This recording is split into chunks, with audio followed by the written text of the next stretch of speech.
Hi hello నమస్తే welcome to విజయ మా ఊరు ఆడియో బుక్స్ ఛానల్. నేను విజయలక్ష్మిని.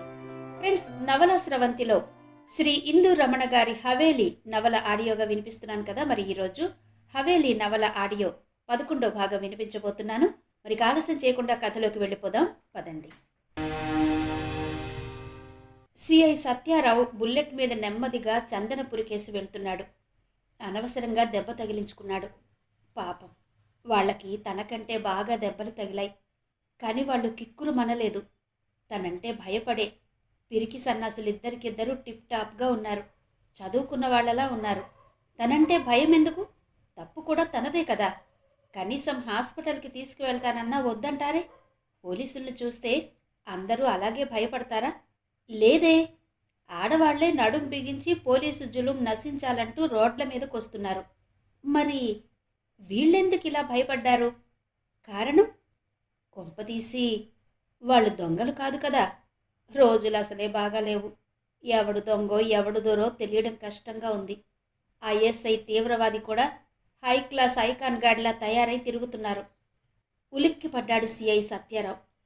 తన ఆలోచనలన్నీ ఇలా వక్రంగా సాగుతున్నాయేంటి? పుణ్యానికి వెళ్తే పాపంలా తన మీద గౌరవంతో ఇబ్బంది కలిగించడం ఎందుకని తప్పుకున్నారేమో కదా. తప్పు ఒప్పుకున్నారేమో. ఏమో. బుల్లెట్ డ్రైవ్ చేస్తూ చందనపురి దేవస్థానం కార్యాలయం దగ్గరకు చేరుకున్నాడు. మోచేతికి గాయం నొప్పిగా ఉంది. గవర్నమెంట్ హాస్పిటల్కి వెళితే బెటర్ మనసులోనే అనుకున్నాడు సిఐ సత్యారావు. ఆ ఆలోచన రాగానే గిర్రున వెనక్కి తిరిగాడు సిఐ సత్యారావు.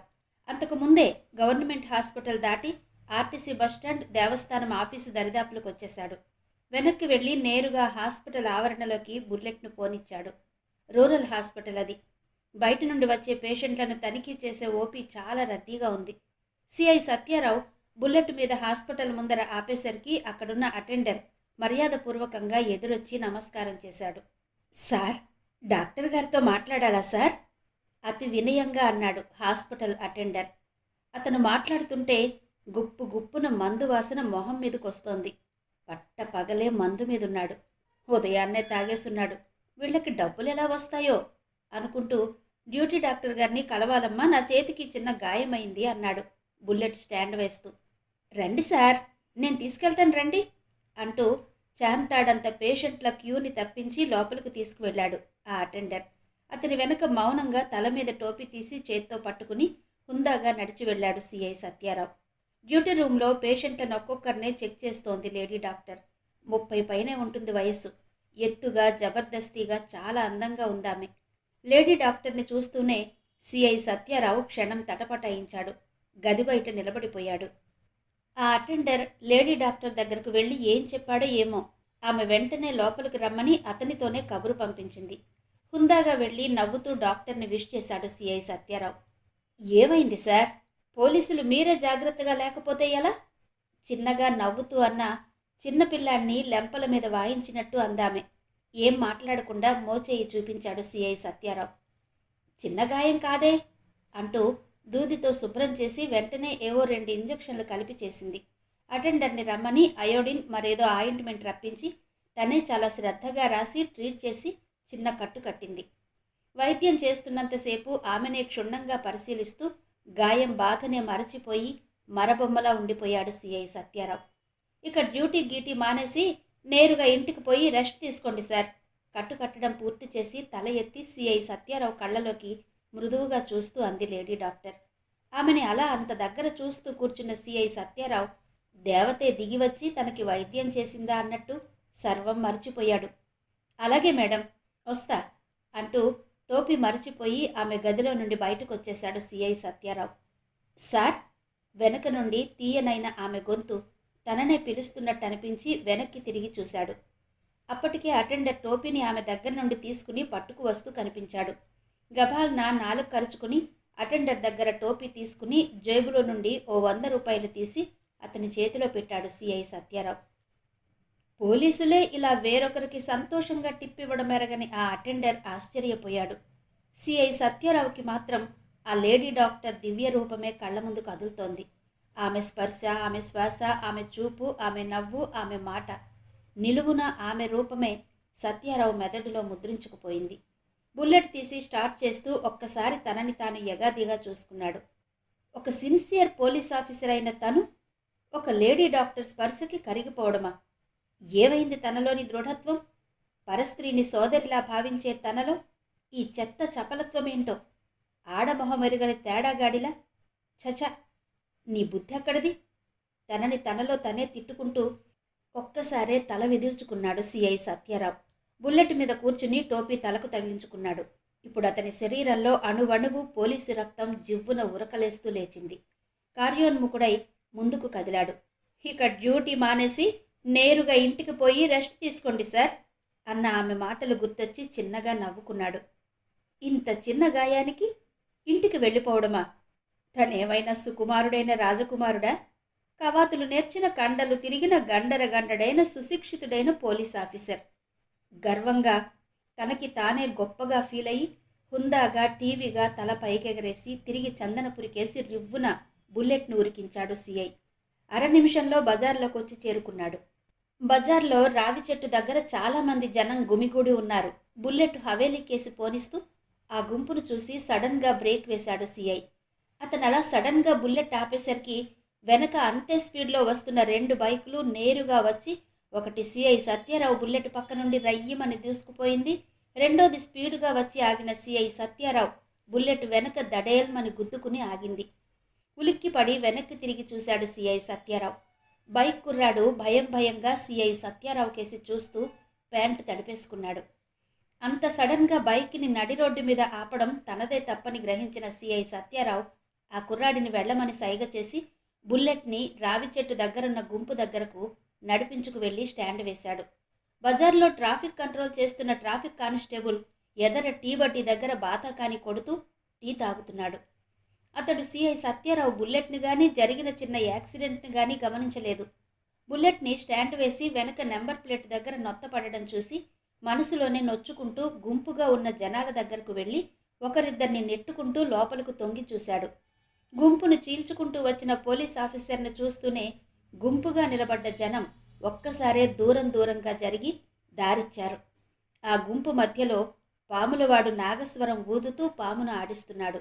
అతను గుక్క తిప్పుకోకుండా ఊదుతున్న నాగస్వర నాదానికి ఆ నాగుపాము మైమరచి పడగ విప్పి బుసలు కొడుతూ శరీరాన్ని మెలుకలు తిప్పుతూ నాట్యం చేస్తోంది. చుట్టూ పరికిస్తూ బుసలు కొడుతోంది. జనాల్ని చీల్చుకుని లోపలికొచ్చిన సిఐ సత్యారావుని చూస్తూనే పాములవాడు ఒక్కసారిగా బూర ఊదడం ఆపి నిర్ఘాంతపోయి చూస్తూ ఉండిపోయాడు. అంతవరకు కమ్మగా వినిపించిన నాగస్వర నాదం హఠాత్తుగా ఆగిపోవడంతో బుసలు కొడుతూ నాట్యమాడుతున్న నాగుపాము ఒక్కసారే గిర్రున పడగ తిప్పుతూ బుసలు కొడుతూ కాటేయడానికన్నట్టు నేల మీద టప్ టప్ మని పొడుస్తోంది. నాగుపాము అలా కాటేయడానికి అన్నట్టు బుసలు కొడుతూ పడగ విప్పి మీదకొస్తుంటే జనాలంతా బెంబేలెత్తి పరుగులు పెట్టారు. సిఐ సత్యారావు కించిత్ కూడా భయపడలేదు. ఇంచి కూడా కాలు కదపకుండా పాములవాడికేసి కోపంగా చూస్తూ నిలబడ్డాడు. బుసలు కొడుతున్న నాగుపాముకి కోరలు లేవని సిఐ సత్యారావుకి తెలుసు. కొండ మీద అన్నదానంలో గలాట సృష్టించిన రోజే పాములవాడు సిఐకి చెప్పాడు. రావి చెట్టు క్రింద నిలబడ్డ గుంపు చెల్లా చెదురై భయంతో పరుగులు తీయడం గమనించిన కానిస్టేబుల్ పరుగున అక్కడికొచ్చాడు. ఎదురుగా నిలబడ్డ సిఐ సత్యారావుని చూస్తూనే అదిరిపడ్డాడు. వెంటనే నిటారుగా నిలబడి పోలీస్ సెల్యూట్ చేశాడు. నువ్వెక్కడున్నావు? ట్రాఫిక్లో ఈ గారడీలేంటి? చాలా సీరియస్గా అన్నాడు సిఐ. సార్ అతను ఎప్పుడూ ఇక్కడే పాములతో గారడీ చేస్తుంటాడు సార్ వినయంగా అన్నాడు ట్రాఫిక్ కానిస్టేబుల్. అయితే ఈయనకి ట్రాఫిక్ రూల్స్ వర్తించవా? మరింత రెచ్చిపోయి అన్నాడు సిఐ సత్యారావు. సార్, ఒకసారి ఇలాగే నేను ఇక్కడ గారడీ చేయడానికి వీల్లేదని అడ్డుకుంటే దేవస్థానం ఏఈఓ గారొచ్చి ఇతనికి సపోర్ట్ చేసి గారడీ కొనసాగించమన్నారు సార్. అప్పటి నుంచి నీళ్లు నవ్వులుతూ అన్నాడు కానిస్టేబుల్. ఆయనెవరు? నీకు ఆయనేనా అధికారి? నీ డ్యూటీ ఎక్కడ? టెంపుల్లోనా ట్రాఫిక్లోనా? చాలా సీరియస్గా అడిగాడు సిఐ. సార్, ఆయనతో ఈవో గారే మర్యాదగా ఉంటారు సార్, అందుకే నేనేమీ అనలేకపోయాను నమ్రతగా అన్నాడు కానిస్టేబుల్. ఓకే, నేను మీ ఎస్ఐతో మాట్లాడతాను అంటూ సీరియస్గా బుల్లెట్ తీసి స్టార్ట్ చేశాడు సిఐ సత్యారావు. అదేంటి సార్ అంత మాట అనేశారు? మీ ఆర్డర్ కాదంటానా? ఇప్పుడే వీడిని ఇక్కడి నుండి తగిలేస్తాను అంటూనే, సార్ ఇదేంటి సార్, బైక్ వెనక ఎవరో గుద్దేసినట్టున్నారే? సిఐ గారి బుల్లెట్ వెనక నెంబర్ ప్లేట్ దగ్గర నొత్త చూస్తూనే అడిగాడు కానిస్టేబుల్. బుల్లెట్ మీద కూర్చుని కానిస్టేబుల్ కేసి కోపంగా చూసి గేరు మార్చి బయలుదేరబోయాడు. సిఐ సత్యారావు మోచేతికి కట్టిన కట్టు చూస్తూనే కానిస్టేబుల్ గాభరాగా బుల్లెట్ ముందుకొచ్చి ఆయన కళ్ళలోకి చూస్తూ ఆందోళనగా అన్నాడు, సార్, మోచేతికి కూడా గాయమైంది. ఎలా సార్? సార్, ఇక ఈ టైంలో ఎక్కడికి వెళ్ళకండి సార్. ఈరోజు మీకు బాగా లేనట్టుంది. ఇంటికి వెళ్ళి రెస్ట్ తీసుకోండి సార్. సిఐ సత్యారావు కేసి చూస్తూ రిక్వెస్ట్గా అన్నాడు కానిస్టేబుల్. ఏమవుతుంది? ఇవేం పెద్ద దెబ్బలు కాదు కదా, ఇంటికి పోయి రెస్ట్ తీసుకోవడానికి అన్నాడు సిఐ సత్యారావు చిరాగ్గా. సార్, పెద్ద దెబ్బలు కాకపోవచ్చు, కానీ ఇలాంటి చిన్న ప్రమాదమే హెచ్చరిక లాంటిదని మా అమ్మమ్మ చెప్తూ ఉంటుంది. ఏదైనా ప్రమాదం జరిగిన తర్వాత ఇక ఆ రోజు ఎక్కడికి పోకుండా హాయిగా రెస్ట్ తీసుకోవడం మంచిదని అంటూ ఉంటుంది. మనల్ని కాపాడడానికే భగవంతుడు అలా చిన్న చిన్న హెచ్చరికలతో విషయం అర్థమయ్యేలా చెప్తాడని అంటుంది. దాన్నే మనం సిక్స్త్ సెన్స్ అంటాం కదా సార్ అన్నాడు కానిస్టేబుల్. కానిస్టేబుల్ చాదస్తపు మాటలు వింటూనే సిఐ సత్యారావుకి నవ్వాగలేదు. ఈ కానిస్టేబుల్ ఎంత సెంటిమెంటల్గా మాట్లాడుతున్నాడు. అప్పుడే కానిస్టేబుల్ కేసి పరిశీలనగా చూశాడు సిఐ. నుదుటి మీద విభూతి గాలికి ఆరిపోయి మచ్చలా ఉంది. మెళ్ళో కాశీతాడు, చేతికి ఆంజనేయ స్వామి ఎర్రతాడు కట్టుకున్నాడు. ఈ కానిస్టేబుల్ పరమ భక్తుడిలా ఉన్నాడు. సెంటిమెంటల్ ఫూల్ మనసులోనే అనుకుని నిర్లక్ష్యంగా బుల్లెట్ని హవేలీ కోటకేసి పరుగులు తీయించాడు సిఐ సత్యారావు. అప్పటికి సరిగ్గా మధ్యాహ్నం 12 గంటలు కావడానికి పావు గంటే మిగిలి ఉంది. బుల్లెట్ హవేలీ కోట దగ్గరకు చేరగానే బైక్ ఆపి చుట్టూరా చూశాడు. ఎక్కడా పిట్ట మనిషి జాడలేదు. బైక్తోనే తోట మధ్య మట్టి రోడ్డులో నుండి నేరుగా హవేలీ పూలతోట గేటు వరకు చేరుకున్నాడు. బుల్లెట్ని పక్కనే పార్క్ చేసి పూలతోట ప్రహారీ రంధ్రంలో దూరి పూలతోటలోకి ప్రవేశించాడు.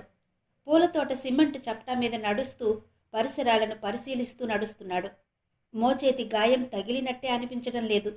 ఏం మందు రాసిందో, ఎలాంటి ఇంజెక్షన్లు చేసిందో గాని లేడీ డాక్టర్ చేతి చలువ వలన నొప్పి మాయమైపోయింది. మనసులోనే ఆమెను తలుచుకుని థ్యాంక్స్ చెప్పుకున్నాడు. సిమెంట్ రహదారికి ఇరువైపులా ఎత్తైన ఫౌంటైన్లు రాతి పలకలతో నిర్మించి ఉన్నాయి. ఎన్నాళ్లయిందో. ఆ రోజుల్లోనే ఇంత అందంగా ఫౌంటైన్లు నిర్మించడం వెనుక రాచరికపు దర్జా కనిపిస్తోంది. నేరుగా వెళ్లి హవేలీ కోట సింహద్వారం దగ్గరకు చేరుకున్నాడు సిఐ సత్యారావు. పిట్ట మనిషి అలికిడి కూడా లేదు. హవేలీ ముందు నిలబడి చుట్టూ పరికించి చూశాడు. ఎదురుగా వరాహగిరి ఎన్నో జాతుల చెట్లతో గుబురుగా పెరిగి ఉంది. రకరకాల పూల చెట్లు ఎన్నో ఉన్నాయి పూల తోటలో. గాలిలో ఆ పూల గుబాళింపులు కలగలిసి కమ్మని సువాసనలు వెదజల్లుతున్నాయి. ఆహ్లాదకరమైన వాతావరణం. రాజుల సొమ్ము రాళ్లపాలంటారు, కానీ వారి రసికత, రసహృదయం హవేలీ కోట నిర్మాణంలో కొట్టొచ్చినట్టు కనిపిస్తోంది అనుకున్నాడు సిఐ సత్యారావు. హవేలీలో సింహద్వారం పక్కనే ఉన్న గదిలోకెళ్లాడు. క్షణం గదంతా పరిశీలించాడు. నిశ్శబ్దం ఆవరించుకున్న గదిలో దూలాలకు గబ్బిలాలు వేలాడుతూ కనిపించాయి. తేనె పట్టులా నల్లగా వేలాడుతున్న గబ్బిలాలను చూసి ఒక్కసారే శరీరం జలధరించింది. మౌనంగా వచ్చి సింహద్వారం పక్కనే ఉన్న ఎత్తైన పిట్టగోడ మీద కూర్చున్నాడు సిఐ సత్యారావు. ఇక్కడ రోజూ 2 కానిస్టేబుల్స్ డ్యూటీలో ఉండాలి. వారెవరూ ఇక్కడ కనిపించడం లేదు. ఏవైనట్టు? అసలు వాళ్ళు డ్యూటీకి రావడం లేదా?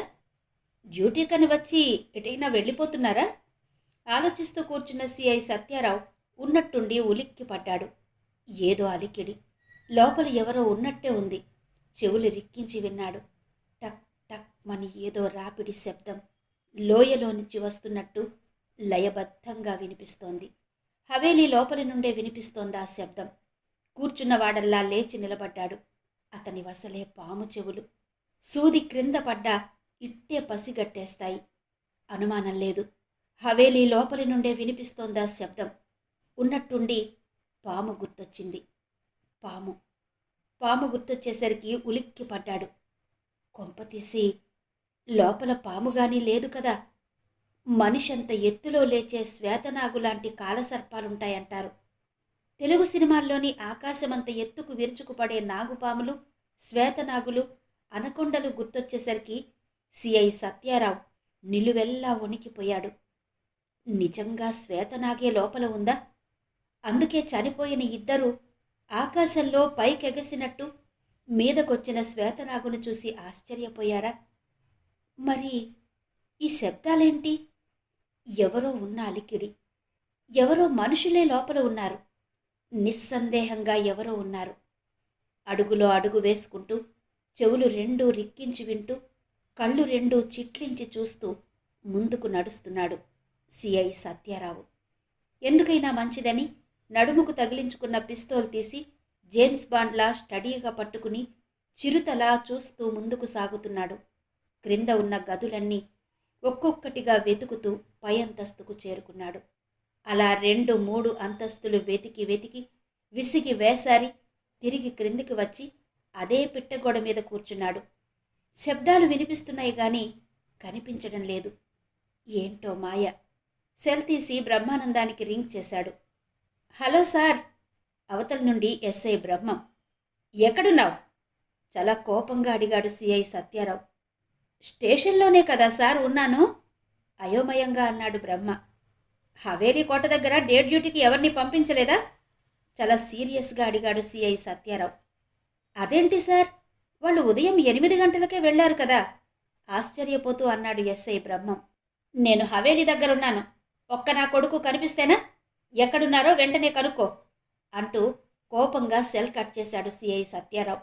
ఉన్నట్టుండి గంట నుండి వినిపిస్తోన్న శబ్దాలు ఆగిపోయాయి. హవేలీ అంతా వెతికినా శబ్దాల జాడ కనిపెట్టలేకపోయాడు. కానీ ఇప్పుడు ఆ శబ్దాలు తన ప్రమేయం లేకుండానే ఆగిపోయాయి. తన చెవులు తనని మోసం చేస్తున్నాయా? ఇదంతా భ్రమ? కొంపతీసి దెయ్యం వికృత చేష్టలా? అందరూ హవేలీలో దెయ్యాలున్నాయంటున్నారు. తనకి నమ్మబుద్ధి కావడం లేదు. మరి ఈ శబ్దాలు ఎలా వస్తున్నాయి, ఎలా మాయమవుతున్నాయి? అంతు చిక్కకుండా ఉంది. ఆలోచిస్తూ కూర్చున్న సిఐ సత్యారావు అదిరిపడ్డాడు. ఎవరో హవేలీ కోటలో నుండి వస్తున్నారు. చెక్కమెట్లు శబ్దం లయబద్ధంగా వినిపిస్తోంది. ఎవరో ఒక్కరు కాదు, 2-3 నడిచి వస్తున్నట్టు చెక్కమెట్లు దిగుతున్న శబ్దం రాను రాను దగ్గరవుతోంది. ఆ అడుగుల శబ్దం దగ్గరవుతున్న కొద్దీ మరింత టెన్షన్గా కూర్చున్నాడు సత్యారావు. ఆ అడుగుల శబ్దం వినిపిస్తున్న వైపే చూస్తూ కూర్చున్నాడు. ఇంతలో హవేలీ కోటలో నుండి 2 వ్యక్తులు గబగబా వస్తూ ఎదురుగా పోలీస్ యూనిఫాంలో కూర్చున్న సిఐ సత్యారావుని చూస్తూనే టక్కున ఆగిపోయారు. వారిద్దరి చేతుల్లో తుప్పలు నరికే పొడవాటి పిడి ఉన్న కురచ కత్తులున్నాయి. 2 చిన్న బుర్ర ఉన్న అర్ధచంద్రాకారంలో ఉన్న కత్తులైనా తళతళ మెరుస్తూ పదును మీదున్నాయని చూస్తుంటేనే తెలుస్తోంది. సిఐ సత్యారావుని చూసి నెమ్మదిగా అడుగులో అడుగు వేసుకుంటూ అతని ముందు నుండే హవేలీ దాటి వెళ్లబోయారు వాళ్ళిద్దరూ. ఆగండి, మీరు హవేలీ చుట్టూ తుప్పలు కొట్టే కూలీలే కదా? ఆశ్చర్యంగా వాళ్ళని చూస్తూ అడిగాడు. అవును సార్ అన్నారిద్దరూ తలదించుకుంటూ. లోపలేం చేస్తున్నారు? అడిగాడు సిఐ. అలసటగా ఉందని పడుకున్నాం సార్, ఒకడన్నాడు. ఎక్కడా? నేనిప్పుడే అంతా వెతికానే, మీరు కనిపించలేదు కదా? ఆశ్చర్యంగా అన్నాడు సిఐ సత్యారావు. అదేంటి సార్, మీరు మమ్మల్ని దాటుకుని వెళ్ళిపోయారు కదా. మేము నిద్దర్లో మీ అడుగుల శబ్దానికి మెలకు వచ్చి చూశాం. మీరు గాబరాగా వెళ్ళిపోయారు, రెండోవాడన్నాడు. నిజమేనా? తను వాళ్ళని చూడలేదా? వాళ్ళు చెప్పిందే కరెక్ట్. లేకపోతే లోపల నుండి ఎలా రాగలరు? మనసులోనే అనుకున్నాడు సిఐ సత్యారావు. సరే సరే, హవేలీ కోట వెనక తుప్పలు కొట్టామన్నారు కదా, ఎక్కడ చూపించండి అనుమానంగా అడిగాడు సిఐ సత్యారావు.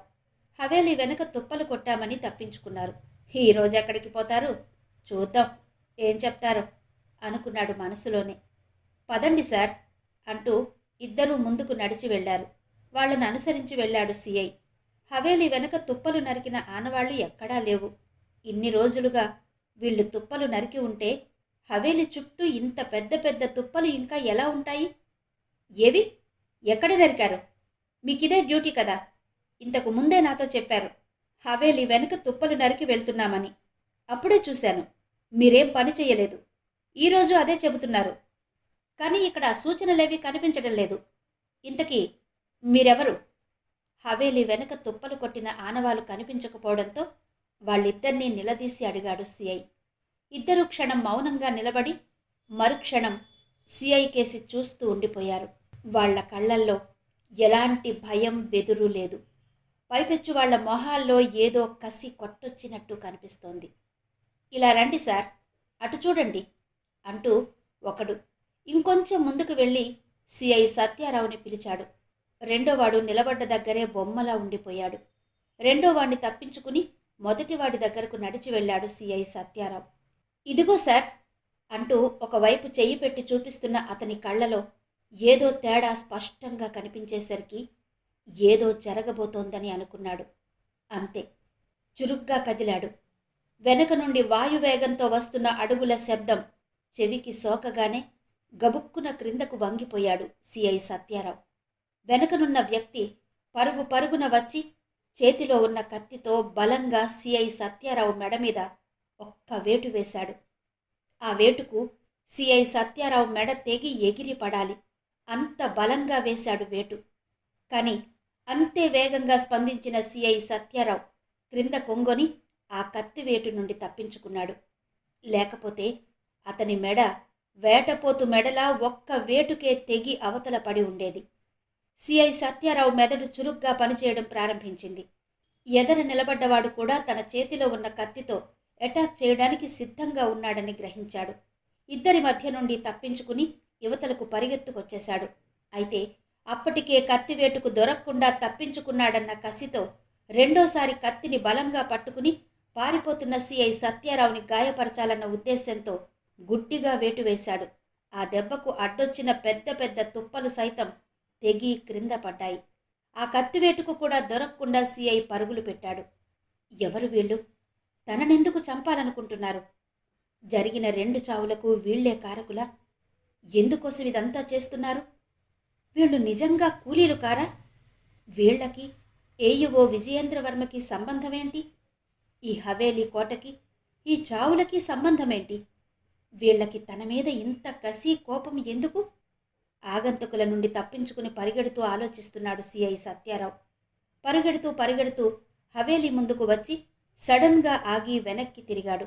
వాళ్ళిద్దరూ కత్తులు చేతపట్టి యమకింకరుల్లా మీదికి వస్తున్నారు. నడుముకున్న గన్ తీయాలని చెయ్యి గన్ మీద పెట్టాడు. అంతే, అదే క్షణం ఒక ఆగంతుకుడు చేతిలోని కత్తి రివ్వున వచ్చి సిఐ సత్యారావు కుడికాలు తొడ మీద పడింది. పదునుగా ఉన్న మొన తొడలో సర్రున దిగింది. తొడని చీల్చుతూనే బరువైన కత్తి క్రింద పడిపోయింది. కుడికాలి తొడకి గాయం కావడంతో అక్కడికక్కడే కుప్ప కూలిపోయాడు సిఐ సత్యారావు. నడుముకున్న తుపాకీ చేత్తో తీసి ఆ ఆగంతకుల మీదకు గురిపెట్టే లోపలే వాళ్లు విసిరిన కత్తి నేరుగా వచ్చి కుడి తొడను గాయపరిచేసరికి హఠాత్తుగా అమ్మా అని కేక వేస్తూ క్రింద కుప్ప కూలిపోయాడు.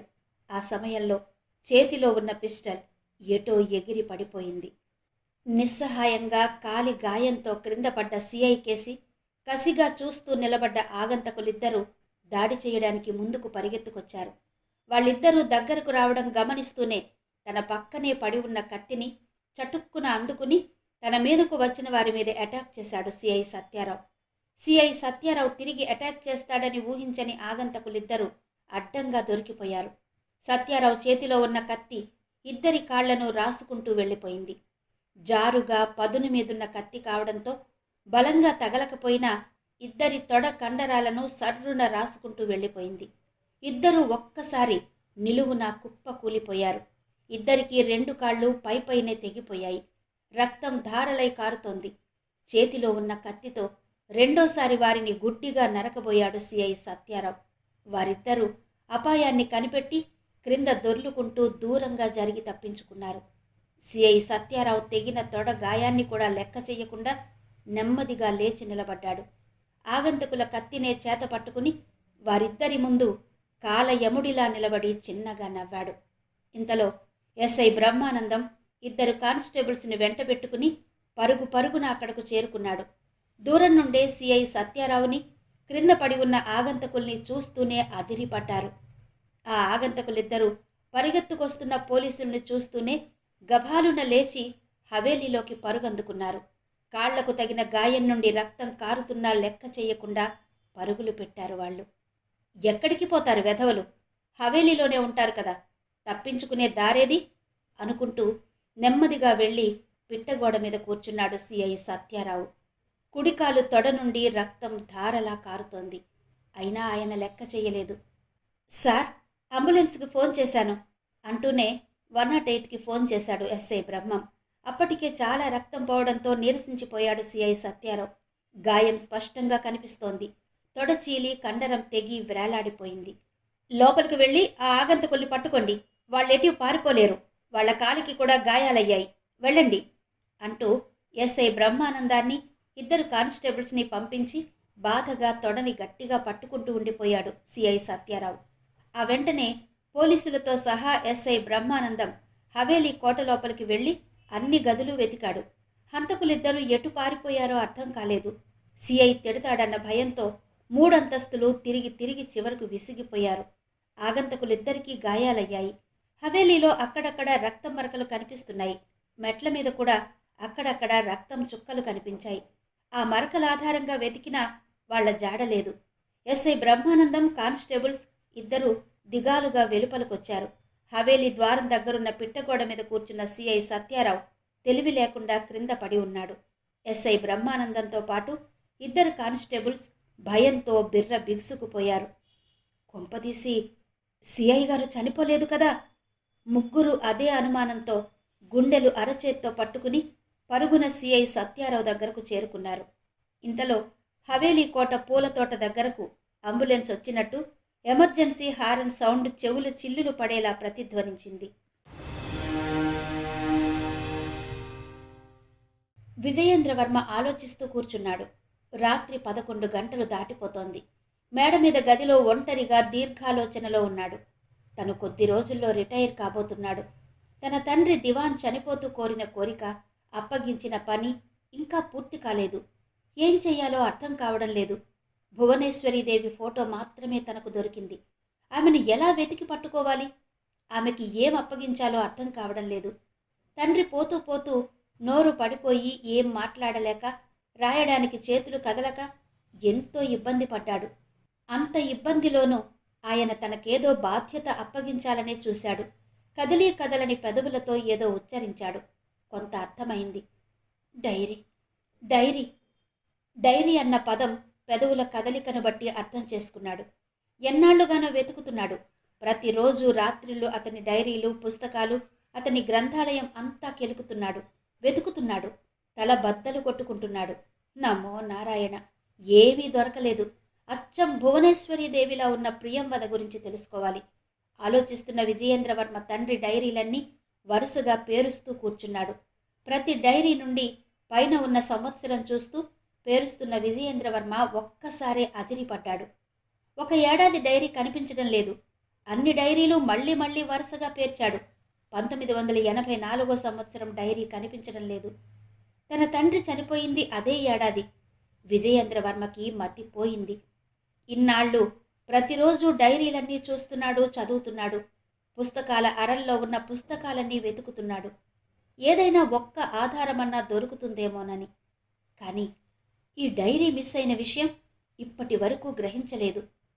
ఆ డైరీలో ఏదైనా రాసుందా? ఏమై ఉంటుంది? అయినా ఇంట్లో డైరీ ఎలా పోయింది? ఇంట్లో ఉండేది ముగ్గురే.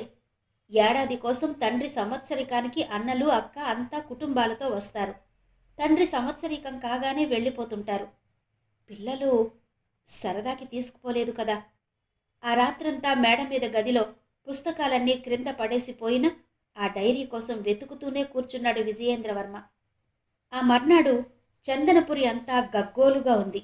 ఎక్కడ చూసినా, ఎవరి నోట విన్నా హవేలీ కోటలో ఎవరో 2 వ్యక్తులు చనిపోయారన్న వార్త దావానలంలా వ్యాపించింది. గగ్గోలు పుట్టించింది. పోలీస్ అధికారులంతా హవేలీ కోట దగ్గరే బైఠాయించారు. ఏం జరిగిందో ఎవరికీ అర్థం కావడం లేదు. సిఐ సత్యారావు కుడికాలు గాయం కావడంతో హాస్పిటల్లో చేరాడు.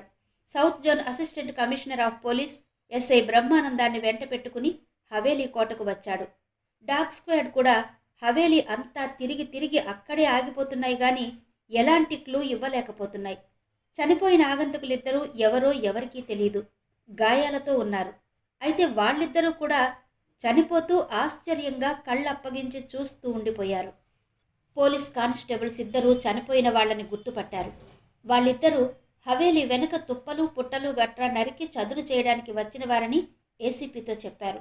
వాళ్లే సిఐ సత్యారావు మీద హత్యా ప్రయత్నం చేశారని, ఆ గొడవలోనే వీరికి సిఐ సత్యారావుకి గాయాలయ్యాయని ఎస్ఐ బ్రహ్మానందం, కానిస్టేబుల్స్ చెప్పారు. పోలీసులు పంచనామా పూర్తి కాగానే చనిపోయిన ఇద్దరి శవాల్ని అంబులెన్స్లో ఎక్కించి తీసుకువెళ్లారు. ఆ విషయం హాస్పిటల్లో ఉన్న సిఐ సత్యారావుకు తెలిసింది. వాళ్ళిద్దరి కోసం పోలీసులు గాలిస్తున్నారు. ఇంతలో ఇలా హత్యకు గురై చనిపోయారు. తన మీద వాళ్ళిద్దరూ అంత హఠాత్తుగా ఎందుకు హత్యా ప్రయత్నానికి దిగారో అర్థం కాలేదు. హవేలీలో తుప్పలు చెట్లు నరికే కూలీలమని చెప్పారు. అదే విషయం అడిగితే వాళ్ళు చేసిన తప్పు బయటపడిందని తన మీద అటాక్ చేశారా? తుప్పలు నరకలేదని అడిగినంత మాత్రాన ఒక పోలీస్ అధికారి మీద హత్యా ప్రయత్నం చెయ్యాలా? దీన్ని బట్టి ఆలోచిస్తే హవేలీ కోటలో అంతు చిక్కని మరణాల వెనక ఎవరున్నారో వీళ్ళిద్దరికీ తెలుసుంటుంది. అయితే హవేలీ దగ్గర వీళ్ళిద్దరూ చేస్తున్న పనేంటి? తుప్పలు నరికే కూలీలుగా చెప్పుకుని ఎందుకు తిరుగుతున్నారు? వీరి వెనక ఎవరున్నారు? దేవస్థానం ఏఈఓ విజయేంద్రవర్మకి వీళ్లకి ఉన్న సంబంధమేంటి? హాస్పిటల్లో మంచం మీద పడుకున్నాడే గాని సిఐ సత్యారావు పరిపరి విధాలుగా ఆలోచిస్తూనే ఉన్నాడు. ఆ సాయంత్రమే వాళ్ళిద్దరి పోస్ట్ మార్టం రిపోర్ట్ గోపాలపురం స్టేషన్కు చేరింది.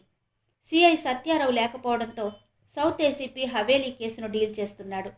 సౌత్ ఏసీపీ గోపాలపురం పోలీస్ స్టేషన్లో ఉండగానే దేవస్థానం ఏఈఓ విజయేంద్రవర్మ అతన్ని వెతుక్కుంటూ కలవడానికి వచ్చాడు. విజయేంద్రవర్మ పోలీస్ స్టేషన్లోకి రావడం గమనించిన ఎస్ఐ బ్రహ్మం ఎదురెళ్లి అతన్ని విష్ చేశాడు. అతను లోపలకు అడుగు పెడుతూనే ఏసీపీ గారున్నారా అంటూ హుందాగా అడిగాడు. సిఐ సత్యారావు గదిలోనే సౌత్ ఏసీపీ కూర్చున్నాడు. విజయేంద్రవర్మ ఏసీపీ గదిలోకి వెళ్లగానే ఎస్ఐ బ్రహ్మానందం తన గదిలోకి వెళ్ళిపోయాడు. మా తండ్రి గారి డైరీలో దొరికిన ఫోటో కాపీ మీకిచ్చాను కదా, నమ్మకమైన వ్యక్తులతో చాలా సీక్రెట్గా వెతికించమని కోరాను. ఆ విషయం ఎంతవరకు వచ్చింది? లోపల కూర్చుంటూనే అడిగాడు విజయేంద్రవర్మ. తలా తోకా లేకుండా ఉంది సార్ మీ కేసు. అఫీషియల్గా ఎంక్వైరీ చేయొద్దంటారు. మీ మీద గౌరవంతో అంగీకరించాను.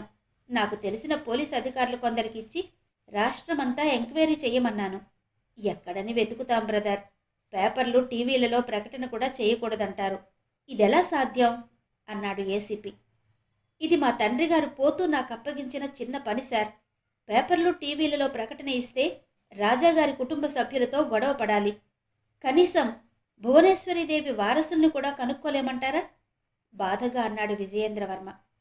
మీరిచ్చిన ఫోటోలో ఉన్న ఆమెలాగే ఎవరో అమ్మాయి ఉందన్నారు కదా, ఆమె ఎవరో మీకు తెలుసా అడిగాడు ఏసీపీ. ఆమె తెలుసు సార్. మా దేవస్థానం పాత ఈవో డిఎల్ఎన్ రాజుగారి మనమరాలట. వీళ్ళిక్కడే ఉంటున్నారు చెప్పాడు విజయేంద్రవర్మ. ఇక ఫైనల్గా మనం ఆమె నుండి ఎంక్వైరీ చేద్దాం. మీ దగ్గర ఆమె అడ్రస్ ఉంటే ఇవ్వండి, నేనే వెళ్తాను చెప్పాడు ఏసీపీ.